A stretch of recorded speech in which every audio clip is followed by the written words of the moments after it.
શરમ આવવી જોઈએ તંત્રને. આ વ્યવસ્થા તંત્રને શરમ આવવા જેવી વાત છે કે લોકોના મગજમાં આમ પણ હવે ગરમી ભરાયેલી છે. હેલ્મેટના નામે તમે પૈસા ઉઘરાવો છો. તમે ક્યાં રોડ રસ્તા સારા આપ્યા છે શહેરીજનોને?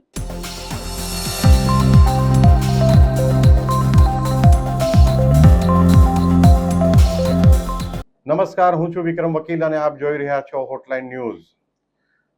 ગુજરાત રાજ્ય સરકાર ચારે તરફથી મોટા મોટા વેરાઓ લોકો પાસે ઉઘરાવે છે અને હમણાં તો એમણે હેલ્મેટ ડ્રાઈવ શરૂ કરી છે. એટલે જે હેલ્મેટ નહીં પહેરતા હોય એમને પકડીને દંડિત કરવા, અને ખાસ કરીને આ કામ સુરત અને અમદાવાદમાં જ થઈ રહ્યું છે. તમારી કોઈ સિગ્નલ તોડે કે એવા કંઈક નાના ગુના હેઠળ પણ લાંબા ચોડા રસીદ ફાળવવામાં આવે છે. અને સુરત અને અમદાવાદ સિવાય રાજકોટ, વડોદરા, વલસાડ, નવસારી, ગોંડલ કે જામનગર, જુનાગઢ જેવા શહેરોમાં કે ટાઉનોમાં દરેક એક પણ વ્યક્તિ હેલ્મેટ પહેરતું નથી.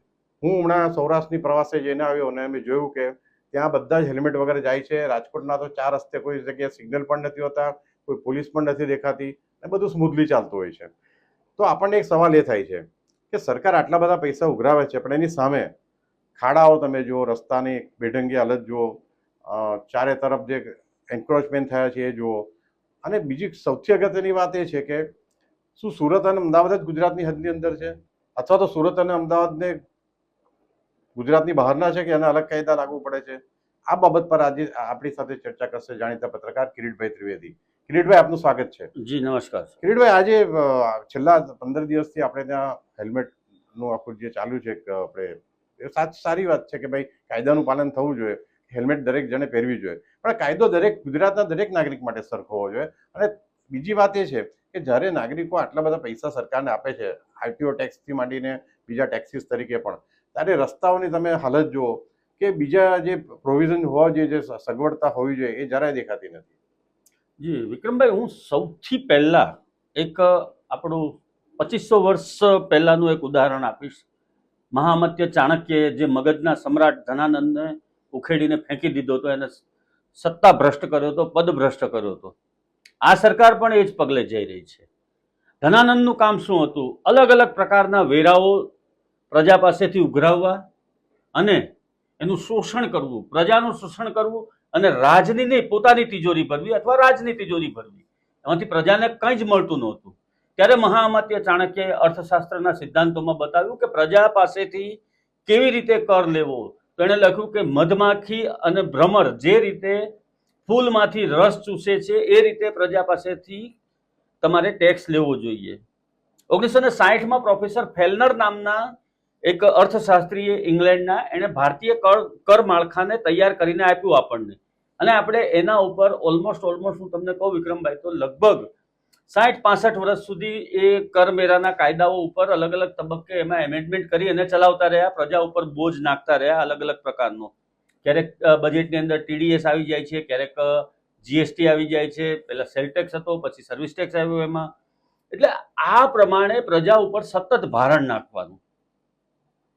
ગુજરાતની પ્રજાની વાત કરવામાં આવે તો ગુજરાતની પ્રજા છેલ્લા 20 વર્ષની અંદર કે 25 વર્ષની અંદર અલગ અલગ પ્રકારે રાજ્ય સરકારની તિજોરી છલકાવતી રહી છે અને પ્રજાનું ગળું લૂછી, હું ગળું લૂછીને શબ્દ વાપરું છું, જે રીતે વ્યાજખોરો ગળા લૂછીને વ્યાજ લે છે, એ જ રીતે આ સરકાર તમારી પાસેથી ગળા લૂછીને અલગ અલગ પ્રકારે દંડ વસૂલ કરે છે. તમે જુઓ, તમારી પાસેથી પહેલા HSRP નંબર પ્લેટના નામે પૈસા પડાવવામાં આવ્યા. HSRP નંબર પ્લેટથી શું ફરક પડ્યો? કશો જ ફરક નથી પડ્યો. લોકોના જીવનમાં શું ફરક પડ્યો? કશો જ ફરક નથી પડતો. વાહનો હજી એટલી જ માત્રામાં ચોરાય છે. એ નંબર પ્લેટના આધારે તમે ક્યારે વાહન ડિટેન કરીને આપ્યું, તમે કે ડિટેક્ટ કરીને આપ્યું પોલીસે, કે HSRP નંબર પ્લેટના આધારે વાહન ચોરીનું ડિટેક્શન થયું હોય આખા ગુજરાતની અંદર? એક પણ કિસ્સો એવો હોય તો મને તમે બતાવો.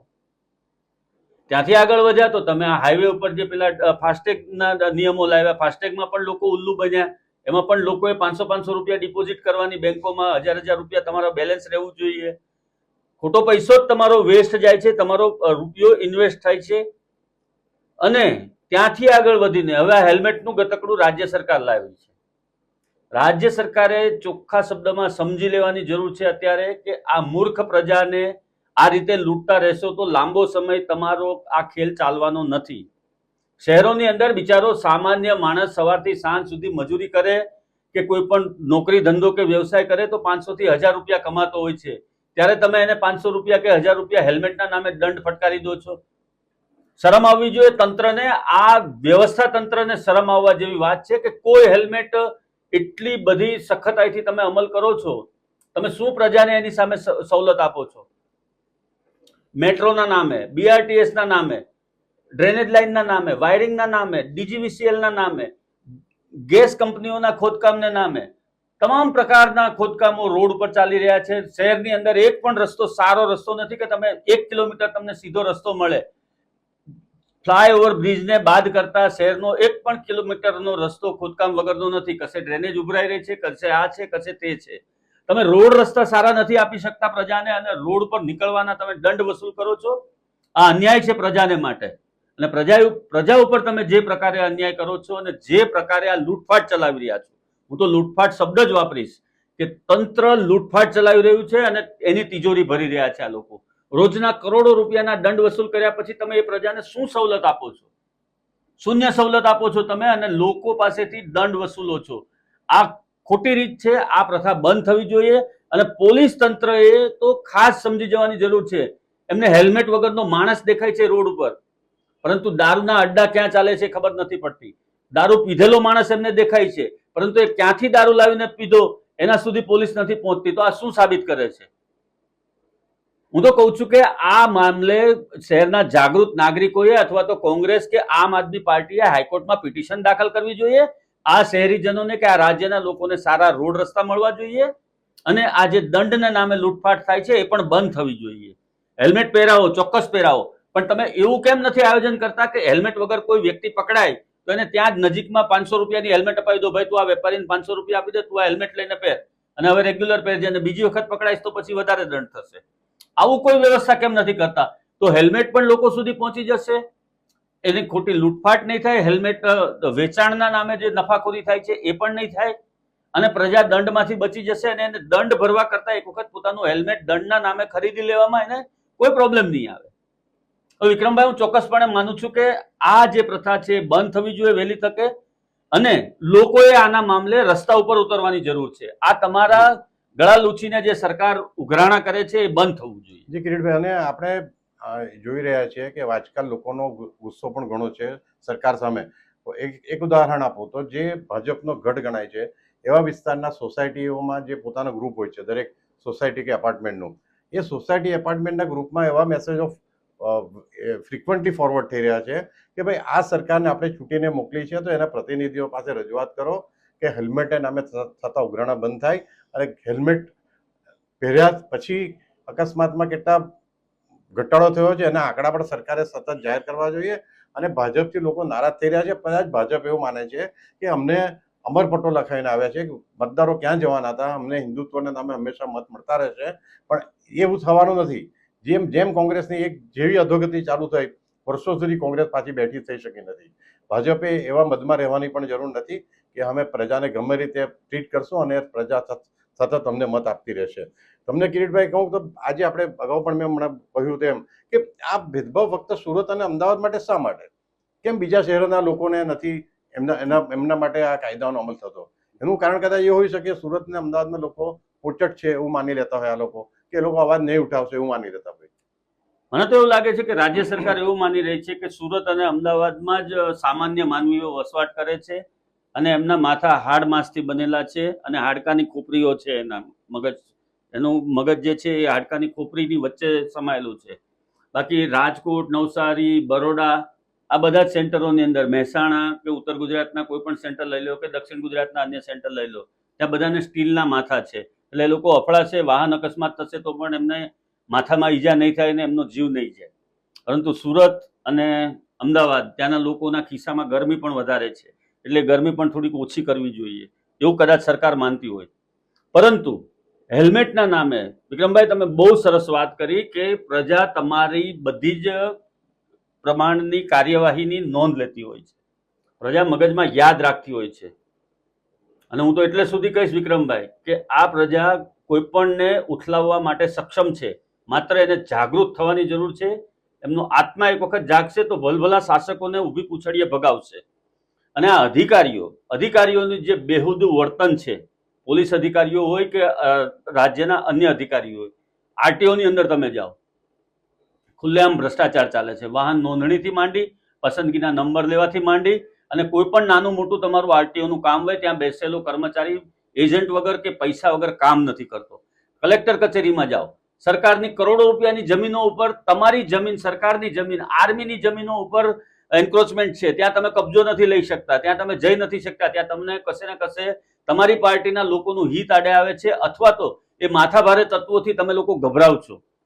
કરોડો અબજો રૂપિયાની જમીનો ઉપર દબાણ છે અત્યારે ખાનગી લોકોનું. તમે કરોડો અબજો રૂપિયાની ગૌચર વેચી નાખી છે.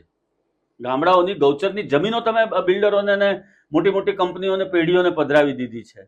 ત્યાં પ્રજાને કોઈ વાંધો નથી, ચાલો તમે જે વહીવટને વ્યવહાર કરવો એ કરો.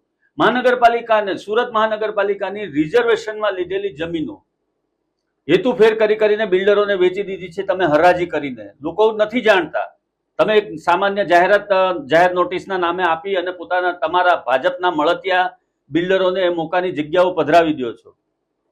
સરથાણાની સાહેબ હું આપને વાત કરું વિક્રમભાઈ, કે જે તક્ષશિલા કાંડ થયો હતો, એ તક્ષશિલા કાંડ થયો એની સામે જ કોર્નરની એક જગ્યા હતી, અને એ ફાયર બ્રિગેડ માટેના રિઝર્વેશનની જગ્યા હતી, જ્યાં કોર્પોરેશનનું ફાયર બ્રિગેડ બનવાનું હતું. એ ફાયર બ્રિગેડની જગ્યા શહેરના એક જાણીતા બિલ્ડરને કોર્પોરેશને મળતિયામાં, મેળાપીપણામાં વેચી દીધી, અને ત્યાં એક શોપિંગ કોમ્પ્લેક્સ બહુ મોટું ઊભું થઈ ગયું છે. તો આપણે એવો સવાલ પ્રજા તરીકે ન કરી શકીએ કે આ જે જગ્યાએ તક્ષશિલા કાંડ બન્યો એનાથી 100 મીટરના અંતરે તમે જમીન વેચી દીધી, જો ત્યાં ફાયર સ્ટેશન હોત તો કદાચ આ નિર્દોષ બાળકોના જીવ ન ગયા હોત. આ વસ્તુ પણ એક વિચારવા જેવી છે. પ્રજા તરીકે તમને પૂછવાનો અધિકાર છે. તમારા કોર્પોરેટરોને પૂછો તમે કે તમે ત્યાં કોર્પોરેશનની અંદર જઈને સામાન્ય સભામાં શું ધંધા કરો છો. તમારા ધારાસભ્યોનો ઘેરાવ કરો. તમને જ્યારે દંડ કરવામાં આવે છે ત્યારે તમને એક સામાન્ય નાગરિક તરીકે દંડ કરવામાં આવે છે, પરંતુ એ લાલ ગાડીમાં ફરતા કે ધારાસભ્યનું કાર્ડ લઈને ફરતા જેના તમે મતદાર છો એ લોકોના ઘરોના ઘેરાવ કરો, એની ઓફિસોના ઘેરાવ કરો, મંત્રીઓના ઘેરાવ કરો અને વિરોધ કરો આ વસ્તુનો કે હેલ્મેટના નામે થતી લૂંટ, સરકારી તિજોરી ભરવાની લૂંટ બંધ કરો.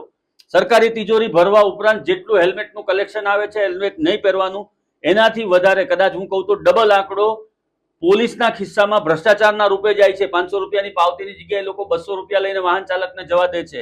આવા અનેક કિસ્સાઓ છે, અનેક સ્ટિંગ ઓપરેશનો થયેલ છે. ટીઆરબીના જવાનો પણ આ પ્રમાણે લૂંટ કરતા હોય એવું પણ જોવા મળે છે. એના પણ વિડીયો વાયરલ થયા છે. તો તમામ સ્તરે તમે જુઓ કે હેલ્મેટના કાયદાના નામે તમે જે લૂંટ ચલાવો છો અને પોલીસ જે ભ્રષ્ટાચાર કરે છે એ બંધ થવું જોઈએ. આ પ્રજા હવે લાંબુ સહન નહીં કરે. આમ પણ હવે એપ્રિલ મહિનાથી જ ગરમી ચાલુ થઈ ગઈ છે. લોકોના મગજમાં આમ પણ હવે ગરમી ભરાયેલી છે. તો આ સાંજમાં સમજી જવાય આ વાતને. તો બહુ સારી વાત છે. હેલ્મેટના નામે તમે પૈસા ઉઘરાવો છો. તમે કયા રોડ રસ્તા સારા આપ્યા છે શહેરીજનોને? તમે બતાવો એક પણ રસ્તો. તમારા રોડ રસ્તા ખોદેલા હોય, ગટરના ઢાંકણા ખુલ્લા હોય, બાળકો એમાં નિર્દોષ બાળકો પડીને મરી જાય છે. એની જવાબદારી કોની છે? તમે શું વળતર આપશો એને? રસ્તા ઉપર રખડતા ઢોર પકડવા જાઓ છો ત્યારે તમને મારીને પેલા ગૌપાલકો કાઢી મૂકે છે. ત્યાં તમે શું કરી શકો છો? તમે માત્ર ને માત્ર નિર્દોષ પ્રજાને, ગરીબ પ્રજાને લૂંટવાનું કામ કરો છો અને એ હેલ્મેટના નામે લૂંટો છો. હેલ્મેટના નામે થતી આ લૂંટ બંધ થવી જોઈએ. અને તમારા ધારાસભ્યો કે તમારા કોર્પોરેટરો જે કોઈ હોય તમામને રજૂઆત કરો. તમે ઉગ્ર રજૂઆત કરો. સોસાયટીઓમાં બોર્ડ મારો. હું તો કહું છું કે હેલ્મેટના નામે દંડ વસૂલ કરવાનું બંધ નહીં કરો તો અહીંયા મત માંગવા આવતા નહીં, મત ભિક્ષુકોએ પ્રવેશ કરવો નહીં, એવા બોર્ડ મારો. જો પછી આ બધા જાગીને આવશે તમારી પાસે. બરાબર છે કિરીટભાઈ. અને મને લાગે છે આપણી પ્રજા સુષુપ્ત અવસ્થામાંથી જ્યારે બહાર આવશે ત્યારે આ રાજકારણીઓને ખબર પડશે કે એમણે ક્યાં ભૂલ કરી હતી અથવા એમણે ગ્રાન્ટેડ કઈ રીતે નાગરિકોને લીધા હતા. Thank you very much Kiritbhai, આજે તમે અમારી સાથે જોડાયા. જી ધન્યવાદ. આવા પ્રકારના વિડીયો તમને જોવા ગમતા હોય તો હોટલાઇન ન્યૂઝ ચેનલને લાઇક, શેર અને સબસ્ક્રાઇબ કરો.